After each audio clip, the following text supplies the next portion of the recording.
Hi అండి అందరికీ welcome back to our channel Madhu educational hub. Friends, ఈ వీడియోలో రీసెంట్గా జరిగినటువంటి టెట్లో వచ్చిన మ్యాథ్స్ బిట్స్ అయితే డిస్కస్ చేద్దాం. అక్టోబర్ 7th మార్నింగ్ సెషన్లో వచ్చినటువంటి 30 బిట్స్ అండి ఇవి. ఈ బిట్స్ అన్నీ కూడా డిఎస్సికి యూస్ఫుల్ అవుతాయి. ఈ టైప్ బిట్స్ డిఎస్సిలో వచ్చినప్పుడు మీరు చేయగలగాలి అంటే ఇవన్నీ కూడా మీరు ప్రాక్టీస్ చేయాలి. సో రీసెంట్గా జరిగినటువంటి టెట్ పేపర్స్ అన్నీ కూడా మీరు ప్రాక్టీస్ చేయవలసి ఉంటుందండి. సో నేను డైలీ కూడా వాటికి సంబంధించిన వీడియోస్ అయితే అప్లోడ్ చేస్తాను. వీడియోస్ అన్నిటినీ కూడా తప్పకుండా ఫాలో అవ్వండి. వీడియో కనుక మీకు నచ్చినట్లయితే తప్పకుండా లైక్ చేయండి, షేర్ చేయండి, సబ్స్క్రైబ్ చేయండి. ఫస్ట్ క్వశ్చన్, a = 2x² - 3 మరియు b = 3x² - 2x + 4 అయితే 2a - b యొక్క విలువ. ఫస్ట్ మనం 2a కనుక్కోవాలండి. 2a అంటే 2 × a వాల్యూ 2x² - 3. సో ఇప్పుడు 2a మనకి ఎంత వస్తుందంటే 2 × 2 = 4, 4x² plus into minus minus అవుతుందండి. -2 × 3 = 6. ఇది 2a value. Next b value 3x² - 2x + 4 అండి. ఇప్పుడు 2a - b చేస్తే 4x² - 6 మైనస్ 3x² - 2x + 4. ఇక్కడ మైనస్ ఉంది కాబట్టి ఇందులో ప్లస్ ఉన్నవి మైనస్, మైనస్ ఉన్నవి ప్లస్ అవుతాయండి. సో ఇప్పుడు దీన్ని మనం ఏ విధంగా రాయాలంటే 4x² - 6, ఇక్కడ ప్లస్ ఇంటూ మైనస్ -3x², ఇక్కడ మైనస్, ఇక్కడ minus, minus into minus plus అండి, ప్లస్ 2x, ఇక్కడ ప్లస్ ఉంది, ఇక్కడ మైనస్ ఉంది, ప్లస్ ఇంటూ మైనస్ మైనస్ అవుతుంది, -4. ఇప్పుడు 4x² నుంచి -3x² తీసేస్తే మనకు వచ్చేది x². Next 2x plus 2x -6 -4 రెండు మైనస్లే కాబట్టి యాడ్ చేయాలండి. సో -10 అయితే వస్తుంది. x² + 2x - 10 దీని యొక్క ఆన్సర్ ఈజ్ ఆప్షన్ 2.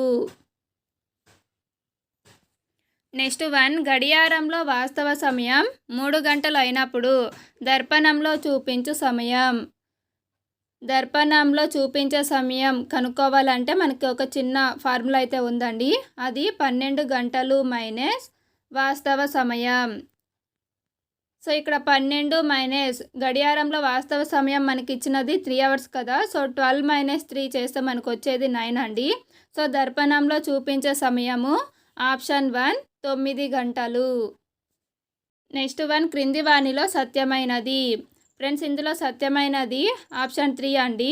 ఇక్కడ మీటర్స్ ఉన్నాయి, ఇక్కడ సెకండ్స్ ఉన్నాయని మనం తీసుకోకుండా ఉండకూడదు ఆన్సర్గా. మీటర్ పర్ సెకండ్ అనేది కొన్నింటికి యూనిట్స్గా ఉంటాయండి. సో ఇది ఏ విధంగా వస్తుంది అంటే 32 × 1 = 32, 32 × 2 = 64 అయితే వస్తుందండి. సో ఇక్కడ వచ్చేది మనకి 1:2. ఈ 6:12 ఏ విధంగా వస్తుంది అంటే 2 సైడ్స్ కూడా మనం 6తో మల్టిప్లై చేయాలి. సో 6 × 1 6, ఇక్కడ 6 × 2 = 12 అయితే వస్తుంది. సో 6:12 అయితే వచ్చింది కదండి. సో అందుకనేసి ఇందులో సత్యమైనది ఆప్షన్ 3. నెక్స్ట్ 1, 3684ను భాగించు సంఖ్యలు. ఫ్రెండ్స్, దీనికి ఆన్సర్ ఆప్షన్ 2 అవుతుంది.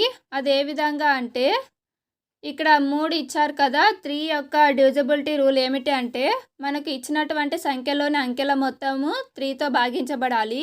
ఇక్కడ అంకెల మొత్తం అంటే 3 + 6 + 8 + 4 అండి. ఇవన్నీ యాడ్ చేస్తే మనకు 21 అయితే వస్తుంది. సో 3 × 7 = 21 కాబట్టి ఈ నెంబర్ మొత్తం కూడా 3తో భాగించబడుతుంది. నెక్స్ట్ 4కి డివిజిబిలిటీ రూలు చివరి 2 అంకెల సంఖ్య, మనకి ఇచ్చినటువంటి సంఖ్యలో చివరి 2 అంకెల సంఖ్య అనేది 4తో డివిజిబుల్ కావాలి. సో ఇక్కడ ఇచ్చినటువంటి 84 అనేది 4తో పోతుందండి. 4 × 2 = 8, 4 × 1 = 4.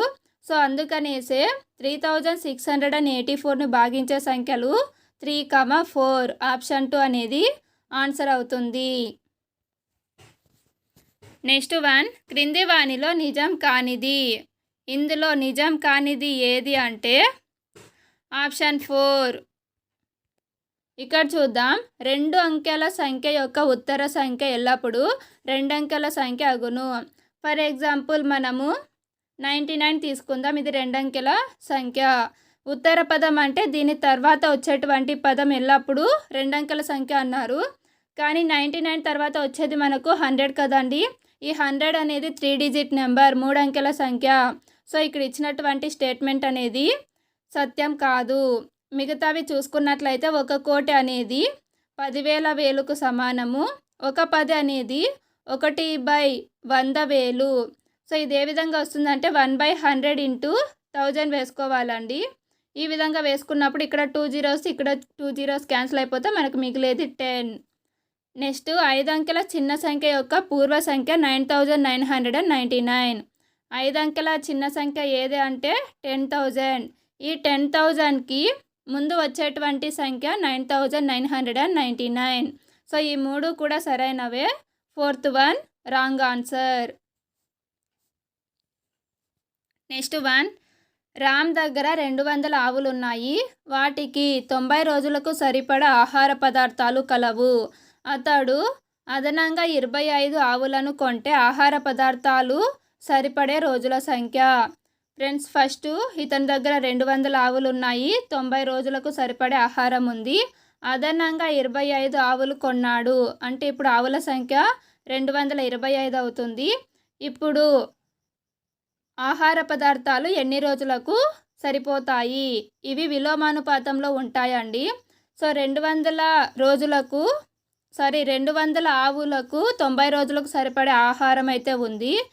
225 రోజులకు ఈ 90 రోజులకు ఉన్నటువంటి ఆహారమే ఎన్ని రోజులకు సరిపోతుంది అంటే దీనికి ఫార్ములా తక్కువ బై ఎక్కువ ఇంటూ మిగిలినది వేసుకోవాలి. So 200/225 into 90.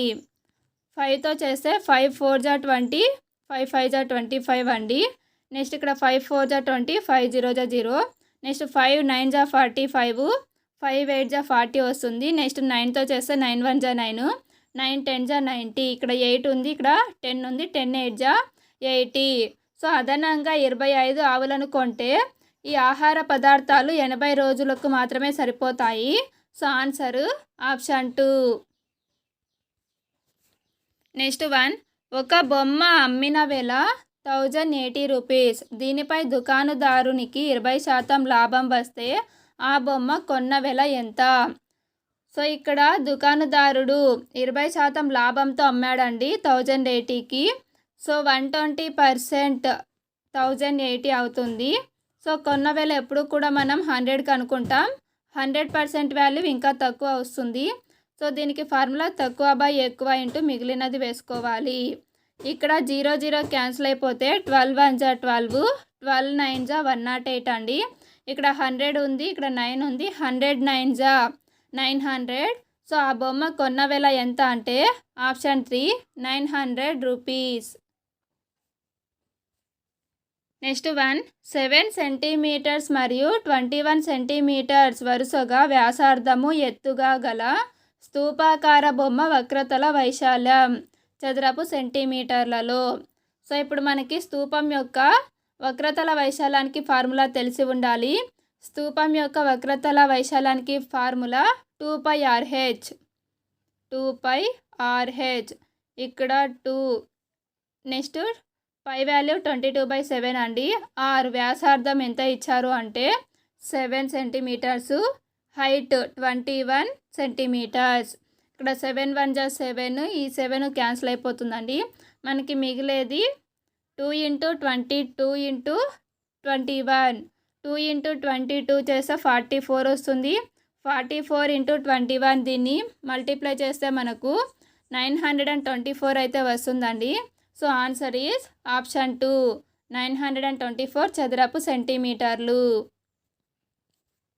నెక్స్ట్ వన్, 12 4 5 11 17 19 14 దత్తాంశం యొక్క వ్యాప్తి ఫార్ములా గరిష్ట సంఖ్య మైనస్ కనిష్ట సంఖ్య. మనకి ఇచ్చినటువంటి దత్తాంశంలో గరిష్ట సంఖ్యలో నుంచి కనిష్ట సంఖ్యను తీసివేస్తే మనకు వ్యాప్తి అయితే వస్తుందండి. ఇందులో గరిష్ట సంఖ్య పెద్ద నెంబర్ ఏది అంటే 19 మైనస్ కనిష్ట సంఖ్య చిన్న నెంబరు 4 అండి. సో 19 - 4 చేస్తే మనకు 15 అయితే వస్తుంది. సో దీనికి ఆన్సరు ఆప్షన్ 1. నెక్స్ట్ 1 సరైన వాక్యాలను గుర్తించండి. ఏ పి మరియు క్యూల లబ్ధానికి 5 కలిపితే పీక్యూ ప్లస్ 5 వస్తుంది. బి ఎక్స్ మరియు వైల మొత్తమును 4తో గుణిస్తే 4x ప్లస్ y వస్తుంది. ఫ్రెండ్స్, ఇక్కడ ఏ అనేది సరైనది, బి అనేది సరైనది కాదు. సో దీనికి ఆన్సర్ ఆప్షన్ 2 ఏ సత్యము, బి అసత్యం. ఈ బిని ఈక్వేషన్ రూపంలో మనం ఏ విధంగా రాయాలంటే ఎక్స్ ప్లస్ వైల మొత్తానికి ఎక్స్ ప్లస్ వై రాయాలి. ఈ మొత్తాన్ని 4తో భాగించాలి కాబట్టి ఈ విధంగా వేసుకోవాలి. 4 × x + 5 అని వేస్తే అది కరెక్ట్ అవుతుంది. నెక్స్ట్ 1 ఒక ఫ్లోరింగ్ టైల్ 13 అంగుళాల భూమి 9 అంగుళాల అనురూప ఎత్తుగల సమాంతర చతుర్భుజ ఆకారంలో ఉంది. అయినా 4 టైల్స్ యొక్క వైశాల్యం. ఫస్ట్ మనం ఒక టైల్ వైశాల్యం కనుక్కుందాం. ఇక్కడ సమాంతర చతుర్భుజ ఆకారం ఇచ్చారు కాబట్టి సమాంతర చతుర్భుజ వైశాల్యానికి ఫార్ములా BH. భూమి ఇంటూ ఎత్తు. ఇక్కడ భూమి 13, ఎత్తు 9. 13 9 = 117 అండి. సో ఒక్క టైల్ వైశాల్యం 117 అయితే 4 టైల్స్ వైశాల్యం 117 × 4. ఇది చేస్తే మనకు 468 అయితే వస్తుందండి. సో ఇక్కడ ఆప్షన్స్లో మనం కన్ఫ్యూజ్ అయిపోయి 1, 3, 4లలో ఏదో ఒకటి పెట్టేస్తాం. కానీ ఇక్కడ ఇచ్చినది సెంటీమీటర్ల, మీటర్ల లేదా అంగుళాలు అనేది చూసుకోవాలి. ఇక్కడ మనకి ఇచ్చినది అంగుళాలు కాబట్టి ఆన్సర్ ఆప్షన్ 4 అవుతుంది. 468 చదరపు అంగుళాలు. నెక్స్ట్ 1 ఒక చక్రంలో ఏ, బి మరియు సి అనే 3 సమాన సెక్టార్లు కలవు. చక్రాన్ని తిప్పినప్పుడు సి సెక్టార్ పొందకుండా ఉండుటకు సంభావ్యత. సో ఒక సెక్టార్లో 3 సమాన సెక్టార్లు ఉన్నాయి. సి సెక్టార్ పొందకుండా ఉండుటకు సంభావ్యత అడిగారండి. సో దీనికి ఆన్సర్ 2/3 అయితే వస్తుంది. ఏ, బి, సిలలో సి మనం పొందకూడదు అంటే 2 సార్లు వస్తుందండి ఏ మరియు బి అనేసి. సో అది 2 అవుతుంది. సో మొత్తం సెక్టార్ల సంఖ్య 3 కాబట్టి 2/3 అవుతుంది. Answer is option 3. Next 1 Shyam ఒక చొక్కాను 30% రుసుముతో కొన్నాడు. ఒకవేళ రుసుము లేకపోయి ఉంటే అతను 480 రూపాయలు అదనంగా చెల్లించవలసి వచ్చేది. అయితే శ్యామ్ చెల్లించిన మొత్తం ఎంత?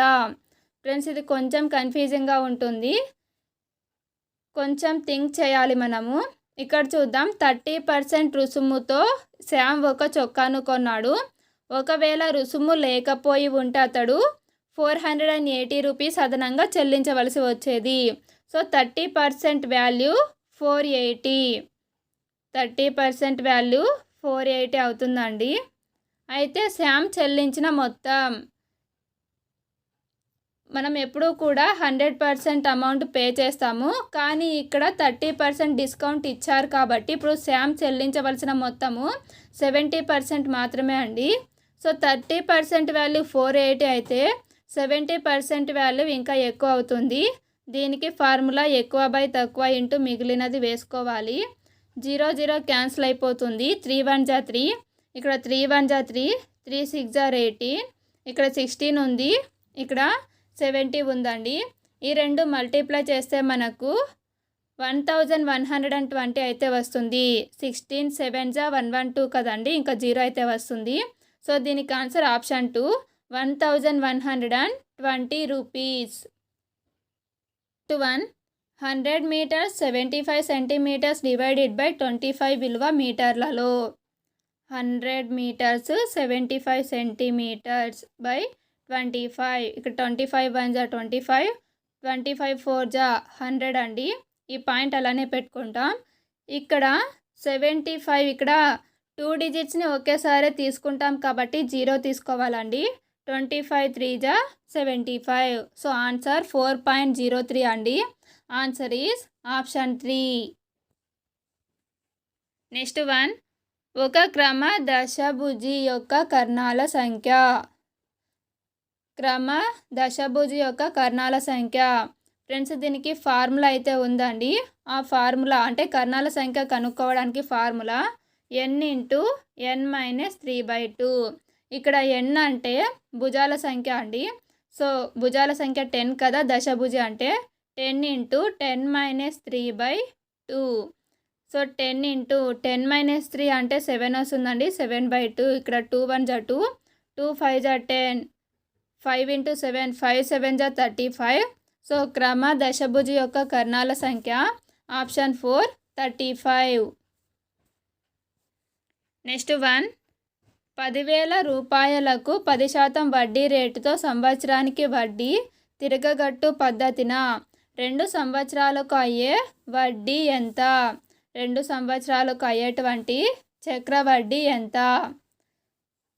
సో ఫ్రెండ్స్, ఇప్పుడు మనం చక్రవడ్డీకి సంబంధించి మొత్తానికి ఫార్ములా అయితే ఉంది కదండి, దాన్ని వేసుకొని చేయాలి.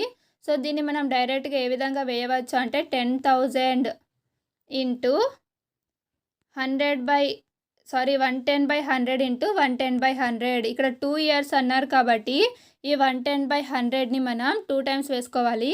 2 zeros 2 zeros క్యాన్సిల్ అవుతాయండి. ఇక్కడ 2 zeros ఇక్కడ 2 zeros అయితే క్యాన్సిల్ అయిపోతాయి.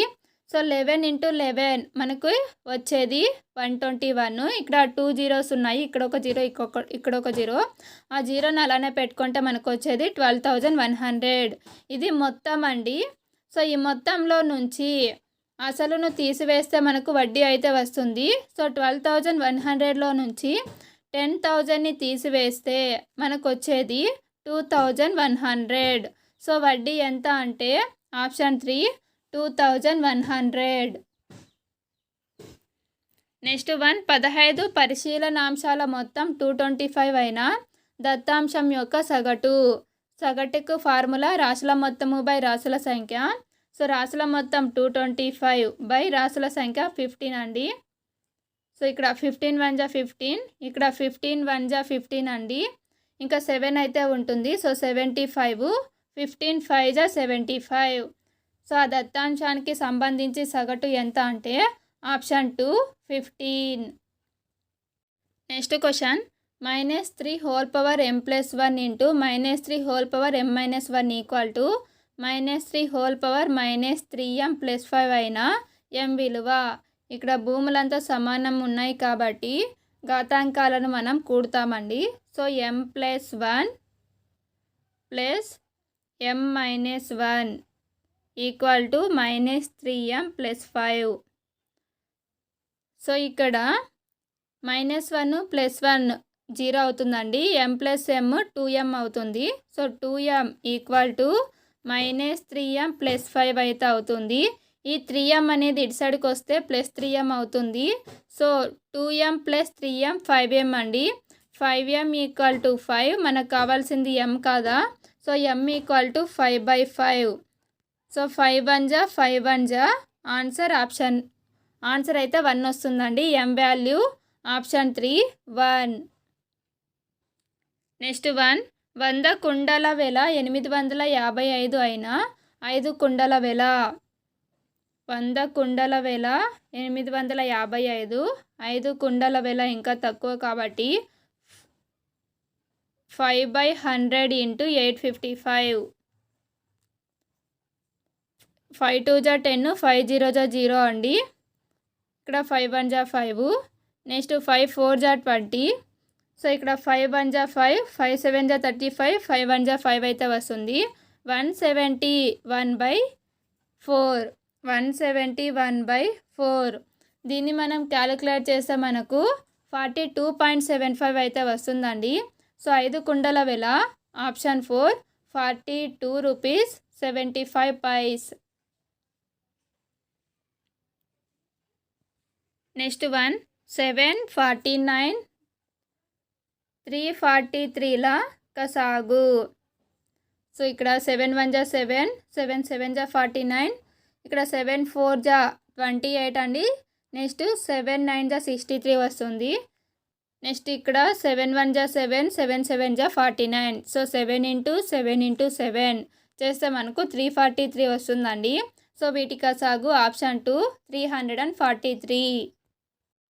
నెక్స్ట్ 1, ఒక కుంభాకార షడ్భుజి అంతరకోణాల మొత్తం. కుంభాకార షడ్భుజి అంతరకోణాల మొత్తం, దీనికి ఫార్ములా అయితే ఉందండి. కుంభాకార బహుభుజ అంతరకోణాల మొత్తం అనేసి అది n-2 ఇంటూ 180. ఇక్కడ n అంటే భుజాల సంఖ్య, షడ్భుజి అంటే 6 భుజాలు కలది. సో 6 - 2 × 180 అండి. 6 - 2 4. సో 4 × 180. 18 4 = 72. ఇంకా 0 అలానే పెట్టుకుంటే సో మనకు వచ్చేటువంటి answer 720 degrees. So answer is option 4. Next 12 centimetres, 3 centimetres, 2 సెంటీమీటర్స్లు వరుసగా పొడవు, వెడల్పు మరియు ఎత్తులు గాగల దీర్ఘఘన ఘనపరిమాణం ఘనపు సెంటీమీటర్లలో. దీర్ఘఘన ఘనపరిమాణానికి ఫార్ములా LBH, పొడవు ఇంటూ వెడల్పు ఇంటూ ఎత్తు. సో ఇక్కడ 12 × 3 × 2 చేయాలండి. 12 3 = 36, 36 × 2 36, 2 = 72. సో ఈ దీర్ఘఘన ఘనపరిమాణం ఆప్షన్ 2 72 ఘనపు సెంటీమీటర్లు. Next p³ minus pq³ minus pq divided by pq value. Friends వీటన్నింటిలో కూడా pq అనేది ఉంది కాబట్టి మనం pq కామన్ తీసేస్తాం. సో ఇందులో మనకి మిగిలేది p² అండి, మైనస్ ఇక్కడ మనకు మిగిలేది q², ఇక్కడ -1 అయితే ఉంటుంది, డివైడెడ్ బై pq. ఇక్కడ pq క్యాన్సిల్ అయిపోతే మనకి మిగిలేది p² - q² -1. So answer option 4. Next సమస్య పరిష్కార పద్ధతిలోని సరైన సోపానాల క్రమాన్ని ఎంచుకోండి. Answer option 3. గుర్తించడం, నిర్వచించడం, సేకరించడం, వ్యవస్థీకరించడం. నెక్స్ట్ విద్యా ప్రణాళిక అనగా. విద్యా ప్రణాళిక అంటే పాఠశాలలో విద్యార్థులు పొందేటువంటి అన్ని అనుభవాలు. సో దీనికి ఆన్సరు ఆప్షన్ 3. నెక్స్ట్ విద్యార్థి తాను నేర్చుకున్న భావనల అవగాహన ఎంత మేరకు జరిగిందనే విషయాన్ని వెంటనే తెలుసుకోవడం కోసం ఉద్దేశించబడినది ఏది? Answer option 4. ఇవి చేయండి. నెక్స్ట్ అభ్యసన జరుగుతున్న సమయంలో విద్యార్థుల నిష్పాదన నాణ్యతను నిర్ణయించడం అనేది. అభ్యసన జరుగుతున్న సమయంలో విద్యార్థుల నిష్పాదన నాణ్యతను నిర్ణయించడాన్ని మదింపు అంటాం. So option 2 correct answer. Next క్రింది వానిలో విశ్లేషణ పద్ధతి యొక్క గుణాలు. ఫ్రెండ్స్ ఇందులో విశ్లేషణ పద్ధతి యొక్క గుణాలు: కంఠస్థం చేయాల్సిన అవసరం లేదు, ఇంటి పని అనేది ఉండదు, విద్యార్థుల్లో ఆత్మవిశ్వాసం పెంపొందుతుంది, విద్యార్థులు సృజనాత్మకంగా ఆలోచించడం మొదలు పెడతారు, ప్రతి సోపానానికి తగిన హేతువు ఉంటుంది, అంటే ప్రతి సోపానానికి తగిన కారణం అయితే ఉంటుంది. సో ABDE అనేవి వీటి యొక్క అంటే ఈ విశ్లేషణ పద్ధతి యొక్క గుణాలు. So answer is option 3. Next Napier పట్టీలను ఉపయోగించి ఈ ప్రాథమిక ప్రక్రియను సులువుగా నేర్చుకొనవచ్చు. ఆన్సర్ ఆప్షన్ 3 గుణాకారం. నేపియర్ పట్టీలను గుణాకారం నేర్పించడానికి ఉపయోగిస్తాం. సో ఆప్షన్ 3 అనేది కరెక్ట్ ఆన్సర్. ఫ్రెండ్స్ వీడియో కనుక మీకు నచ్చినట్లయితే తప్పకుండా లైక్ చేయండి, షేర్ చేయండి, సబ్స్క్రైబ్ చేయండి. Thank you for watching.